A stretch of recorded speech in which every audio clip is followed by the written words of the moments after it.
23 तारखेला पीएनजी ज्वेलर्सचं नवीन store launch झालं होतं। त्यांच्या इन्व्हिटेशनला मान देऊन मी मस्त तयार होऊन सज्ज झाले। ठाण्यात घोडबंदर रोडला मानपाड्याला असं पीएनजी ज्वेलर्सचं भव्य दिव्य स्टोर पाहून खूप मस्त वाटलं। जाता क्षणी मी मस्त हिऱ्यांचा हार ट्राय केला। तेवढ्यात कळलं की the Randeep Hooda is here. So काय मी आणि माझा नवरा गेलो त्यांच्या स्वागतासाठी गुरुला, म्हणजेच माझ्या नवऱ्याला त्या दिवशी शूटिंग साठी सुट्टी होती। सो मी त्यालाच फोटोज आणि व्हिडिओज काढायला घेऊन आले। मस्त काढलाय ना व्हिडिओ। त्यानंतर मी थेट पोहोचले दागिन्यांची व्हरायटी बघायला। नाजूक असं मंगळसूत्र, नाजूक अशी नथ पाहून मी नवऱ्याला मस्का मारतच होते। म्हणलं कसं दिसतंय हे बघायला म्हणून मी कॅमेरा काढला, तर तेवढ्यात मी आदळले माझ्या खूप गोड मैत्रिणीला, म्हणजेच गौरी कुलकर्णीला। मला अजिबात वाटलं नव्हतं की आमची भेट इकडे पीएनजी मध्ये होईल। मग आम्ही ठरवलं फोटो काढायचा। मी बघताच आहात आम्ही किती क्यूट दिसतोय ना।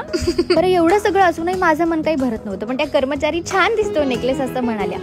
तेव्हा कुठे माझं मन भरलं। नंतर मी ही गोडशी वाकी ट्राय केली आणि ह्या बांगड्या पाहून तर बस माझं ठरलंय। तुम्हाला काय वाटतं मी काय घेतलं असेल? तुम्हाला पण दागिन्यांचं मनसोक्त शॉपिंग करायचं असेल तर तुम्ही पण नक्की व्हिजिट करा।